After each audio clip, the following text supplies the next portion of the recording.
아멘. 오늘 말씀은 소위 칠병이어의 기적이다라고 불리는 말씀입니다. 칠병이어라고 하는 말은 보리떡 7개 그리고 물고기 2마리를 가지고 예수님께서 4,000명을 먹이시고 그리고 7광주리에 차게 이렇게 거둘 수 있도록 예수님이 배고픈 이 무리를 먹이신 사건을 말씀하고 계시는 것이 칠병이어의 기적인 거죠. 그런데 우리가 한 가지 의문점을 삼게 되는 것은 마태복음의 14장에 보시면은 예수님께서 오병이어의 기적을 행하시거든요. 보리떡 5개와 물고기 2마리를 가지고 5,000명을 먹이시고 12바구니에 예수님이 차도록 그렇게 배고픈 무리를 먹이셨던 것을 볼 수가 있습니다. 오병이어의 기적을 행하신 예수님은 칠병이어의 기적을 또한 행하셨던 것을 볼 수가 있는데요. 우리가 한 가지 의문점으로 삼게 되는 것은 마태복음 14장에서 분명히 예수님은 오병이어의 기적을 행하셨어요. 그런데도 마태복음 15장에 또 칠병이어의 기적을 행하시는 것을 성경은 기록해 놓고 있거든요. 왜 똑같은 사건, 비슷한 사건을 2번이나 기록해 놓으셨을까라고 하는 겁니다. 그 이유는 뭐냐면은 예수님이 오병이어의 기적을 행하실 때나 칠병이어의 기적을 행하실 때나 내용이 똑같습니다. 무리가 배고픔을 보시고 불쌍히 여기셨던 예수님이 제자들에게 그들에게 있었던 것이 뭔지 물으시고 그리고 나서 예수님이 그들을 그냥 돌려보내라고 하는 제자들의 그 간청에도 불구하고 예수님이 그럴 것 없다 하시면서 직접 너희에게 얼마나 있느냐라고 물어보시고 거기에서부터 오병이어를 가지고 칠병이어를 가지고 예수님께서 기적을 행하셨던 것을 볼 수가 있는 거거든요. 또 더구나 예수님이 기적을 행하실 때도 오병이어 때도 예수님이 떼어주시는 떡을 직접 이 5,000명에게 주실 수 있었음에도 불구하고 제자들을 통해서 주시거든요. 그것은 칠병이어의 기적도 마찬가지입니다. 예수님이 기적을 행하실 때 직접 주실 수 있었던 것을 제자들의 손을 통해서 그렇게 나눠주게 하셨던 것을 볼 수가 있어요. 예수님이 행하셨던 오병이어의 기적이나 칠병이어의 기적이 내용이 똑같습니다. 그런데도 불구하고 왜 성경은 똑같은 말씀을 한 번은 오병이어, 한 번은 칠병이어 그 차이를 말씀하시려고 예수님은 똑같은 사건을 14장에 그리고 또 여기 15장에 이렇게 기록해 놓게 하신 걸까? 우리는 한 가지 이제 의문점을 갖게 되는 거거든요. 소위 가드라 지방에 가셨던 예수님이 군대 귀신 들렸던 사람을 고쳐주시고 또 우리가 어제 살펴봤듯이 수로보니게 여인의 딸의 그 흉악한 귀신 들린 그 흉악한 귀신을 쫓아내신 것 같이 귀신 들린 영혼을 이렇게 반복해서 치유하셨다라고 하는 것을 알리시기 위해서 예수님이 반복해서 오병이어의 기적도 행하시고 칠병이어의 기적도 행하신 거다라고 하는 것을 알려주기 위해 이런 말씀을 기록해 놓게 하신 걸까? 우리는 한 가지 궁금증이 이제 생겨지게 되는 거죠. 물론 예수님께서 반복적으로 이렇게 오병이어의 기적을 행하시고 칠병이어의 기적을 행하셨습니다. 그러나 중요한 것은 오병이어의 기적 그리고 칠병이어의 기적에는 성경이 하나님께서 우리에게 주시고자 하는 말씀이 조금 초점이 다르다고 하는 것을 우리가 기억해 둘 필요가 있어요. 똑같은 사건을, 비슷한 사건을 왜 반복해서 이렇게 비슷하게 성경에 기록해 놓게 하셨을까? 이제 그 이유가 있는 거죠. 캠벨 몰간이라고 하는 분은 참 너무나 기가 막힌 분석을 해놨어요. 마태복음 14장을 가만히 잘 보시면은 예수님이 오병이어의 기적을 가지고 5천 명을 먹이실 때 12 바구니에 차게 거두게 하시거든요. 그것이 마태복음 14장 20절입니다.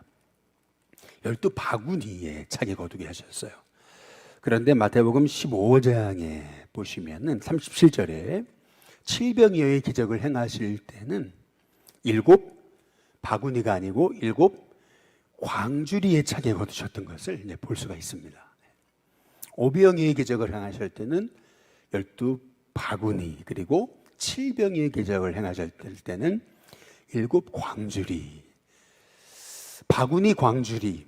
여러분, 이게 뭐 똑같은 얘기 아니에요? 이렇게 얘기하실지 모르지만은 여기에 차이가 있습니다.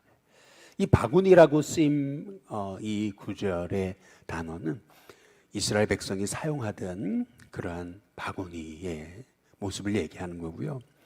광주리라고 한 이 말씀은 당시 이방인들이 사용했던, 유대인들이 사용했던 것보다 조금 더 큰 사이즈의 그 바구니를 말하는 겁니다.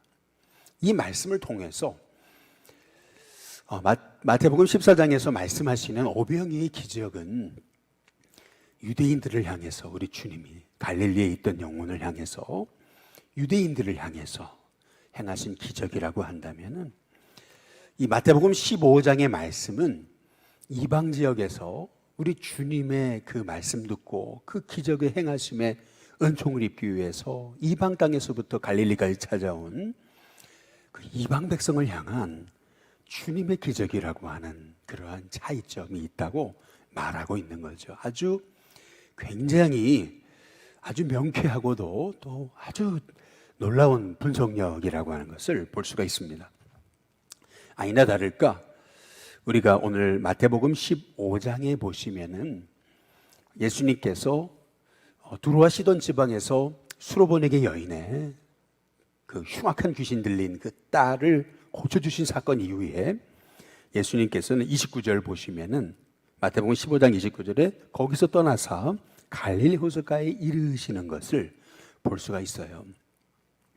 마태복음에는 단순히 두로와 시돈 지방을 떠나서 예수님이 갈릴리에 오셨다 이렇게 기록해 놓고 있지만은 마가복음에 보시면은 7장의 31절에 보시면은 예수님이 그냥 두로와 시돈에서 이렇게 갈릴리로 오신 게 아니고 오신 과정이 기록되어 있습니다. 어떻게 기록되어 있냐면 예수님은 두로를 떠나셔서 시돈을 거쳐 데가볼리를 지나시고 그리고 갈릴리로 오신 거죠.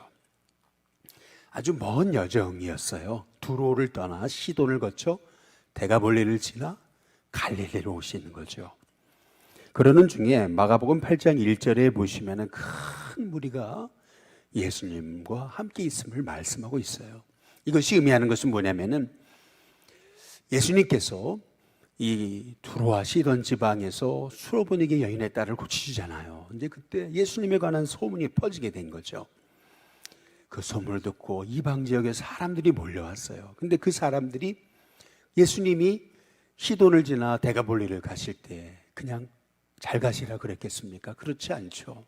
너도 나도 예수님이 하시는 말씀, 행하시는 기적, 그것을 보고 또 고침받으려고 다들 그 먼 지방에 쫓아왔겠죠. 데가볼리에서 갈릴리로 오실 때도 그 이방 백성들이 예수님을 쫓아서 갈릴리까지 오셨을 겁니다. 그래서 오늘 이 7병이어의 이 기적의 사건은 5병이어의 기적의 사건과 똑같이 보이지만 너무나 다른 분명한 차이가 있는 거예요. 그것은 예수님은 유대인들을 향해서도 5병이어의 기적을 행하셨지만 예수님은 이방 백성들, 이방인들을 향해서도 7병이어의 기적을 행하셨던 것을 성경이 말하고 있는 거죠. 그것도 그들은 어떤 사람이었냐면은 30절에 한번 보시면은 큰 무리가 다리 저는 사람, 장애인, 맹인, 말 못하는 사람, 기타 여럿을 데리고 와서 예수의 발 앞에 앉힘에 고쳐주시니 라고 이렇게 말씀하고 계세요. 그래서 31절에 말 못하는 사람이 말하기 시작해요. 장애인이 온전하게 돼요. 다리 저는 사람이 걷게 되고 맹인이 보는 것을 무리가 보고 놀랍게 여겨. 누구의 하나님이요? 이스라엘의 하나님. 다시 말해서 이방인들에게 있어서는 하나님이 이스라엘의 하나님이잖아요. 그래서 이스라엘의 하나님께 영광을 돌렸다라고 이렇게 말씀하고 있는 거죠.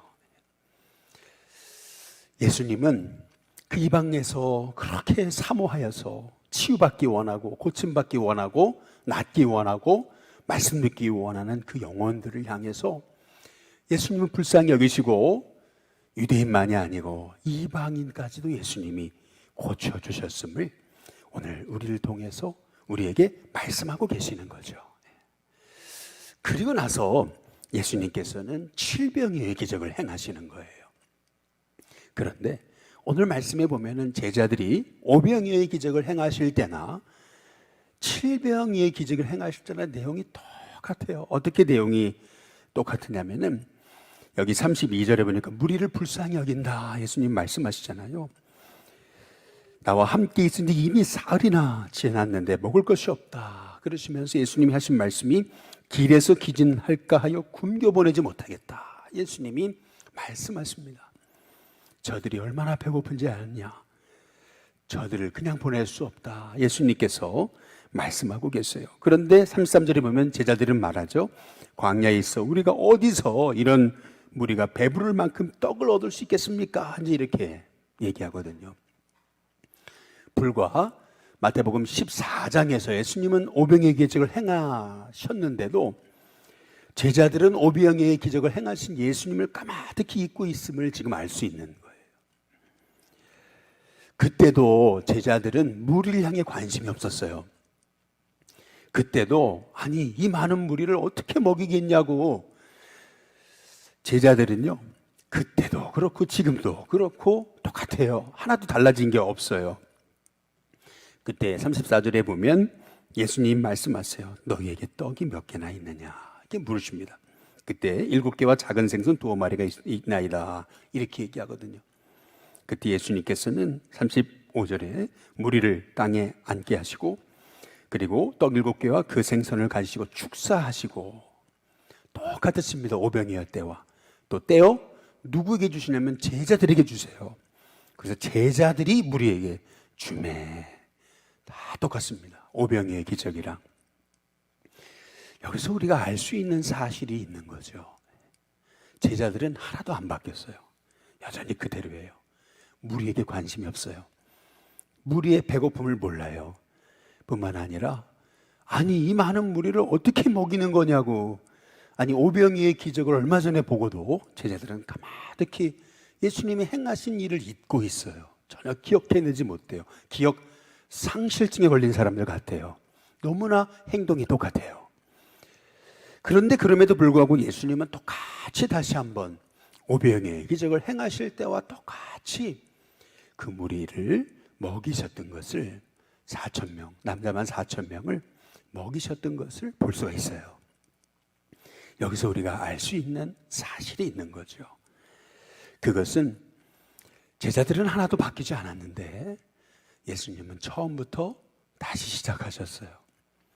예수님은 제자들이 하나도 바뀐 것이 없었지만 그럼에도 불구하고 무리들을 땅에 앉히시고 그리고 축사하시고 그리고 기적을 행하시면서 그 기적을 제자들의 손을 통해서 이루어지게 하셨던 그 다시 처음부터 리와인드를 하듯이 다시 처음부터 돌렸다가 다시 우리가 소위 어떤 필름을 다시 이렇게 보여주듯이 그렇게 예수님은 똑같이 행하고 계시는 것을 볼 수가 있습니다.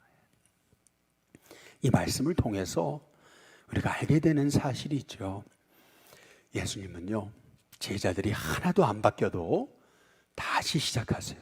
다시 원점에서 다시 처음부터 다시 제자들이 하나도 바뀌지 않은 그 자리에서 처음부터 똑같이 다시 칠병이의 기적을 행하셨던 것을 볼 수가 있습니다. 저는 이 예수님의 모습을 보고 은혜를 받는 거죠. 뿐만 아니라 예수님 십자가에 죽으시고 예수님이 고난당하실 때 제자들은 다 뿔뿔이 흩어지잖아요.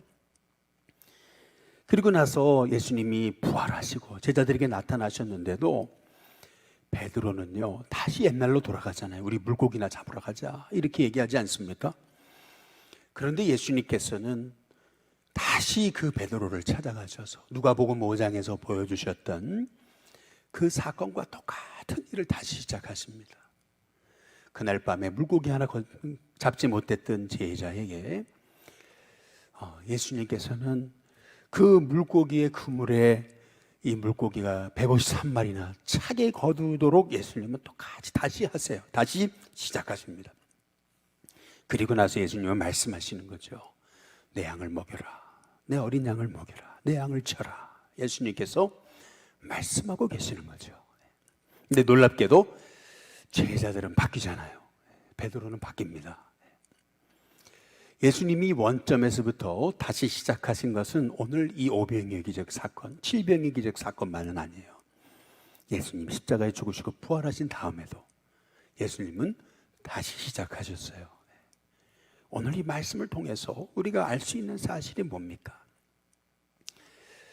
유대인들을 먹이실 때도 제자들은 그들의 아픔과 그들의 굶주림을 전혀 이해하지 못했어요.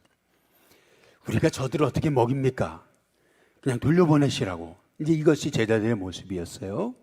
그런데 칠병이어의 기적을 행하실 때 이방인들, 다리 저는 사람, 못 보는 사람, 그리고 장애인, 이렇게 참 여러 그런 사람들을 보고 예수님 불쌍히 여기시잖아요. 저들이 어디 가서 이 사흘이 지났는데 먹을 걸 먹겠냐. 근데 제자들은 빨리 돌려보내라고 이제 똑같이 하나도 안 변했죠. 그 이방인을 향한 불쌍히 여기시는 주님의 마음, 그 마음도 이해하지 못했어요. 그러나 우리 예수님께서는 다시 시작하시는 거죠. 원점에서 다시 시작하세요. 그러면서 똑같이 제자들의 손을 통해서 그들을 먹이도록 예수님은 가르치십니다.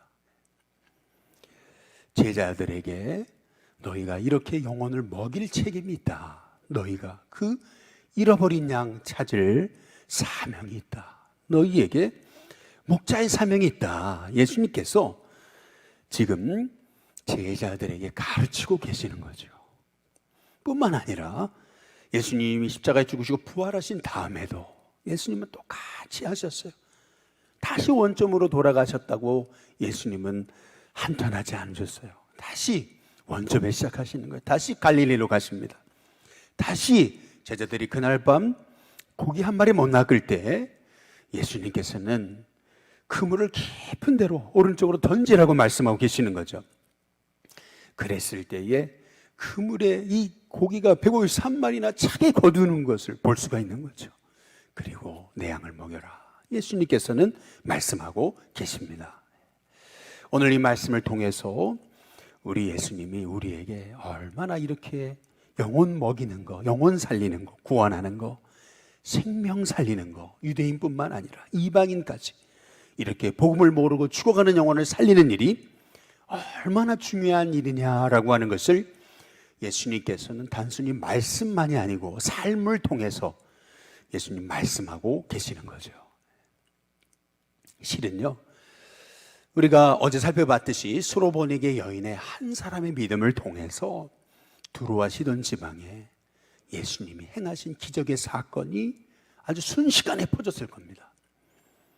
한 사람의 영향력이 대단한 거죠. 한 사람이 자기 딸의 흉악한 귀신 들린 치유받은 것을 경험하고 나팔이 돼가지고, 복음의 나팔이 돼가지고 내 딸이 고침받았다라고 막 사방에 가서 예수님을 소개했겠죠. 그랬더니 수많은 사람이 몰려왔지 않겠습니까? 그때 예수님이 또 그들의 병을 고쳐주시고, 그랬을 때에 그 영혼들이 갈릴리까지 쫓아왔잖아요.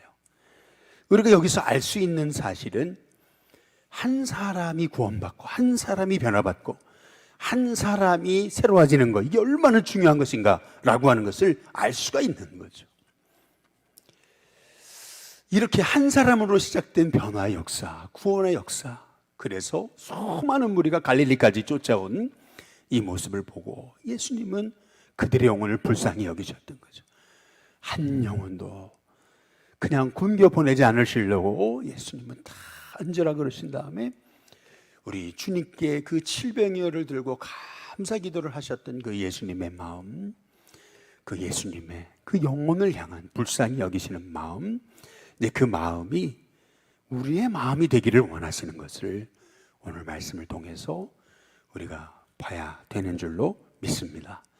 바라기는 예수님이 왜 이 칠병이어도 그렇고 오병이어도 그렇고 이 기적을 행하실 때 직접 나눠줬더라면은, 직접 주셨다고 한다면 더 사람들이 감격해가지고 막 더 그냥 사람들이 어쩔 줄 몰라 했을 텐데 그렇게 하지 않으시고 꼭 이 보리떡 7개 물고기 2마리를 떼서 제자들에게 주시니 제자들이 무리에게 주도록 그렇게 하셨던 것입니까?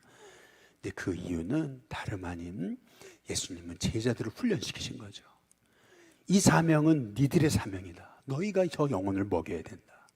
너희가 바로 이렇게 나의 제자가 돼서 이렇게 복음을 몰라 죽어가는 영혼을 먹이는, 내 양을 먹이고 내 어린 양을 먹이고 내 양을 치는 이 사명의 이 주인공은 너희다. 우리 예수님께서 말씀하고 계시는 것을 오늘 이 새벽에 깨닫고 단순히 오병이어의 기적, 칠병이기 똑같은 사건을 반복하신 것이 아니라 제자들이 하나도 안 바뀌어도 예수님은 다시 원점에서 다시 시작하신 것임을, 다시 그들에게 영혼을 살리는 그 사명이 너에게 있음을 예수님이 가르쳐 주신 사건임을 오늘 이 새벽에 깨닫고, 하나님, 제가 영혼 먹이는, 영혼 살리는, 영혼 구원하는 이 목자의 사명을 저도 감당하겠습니다.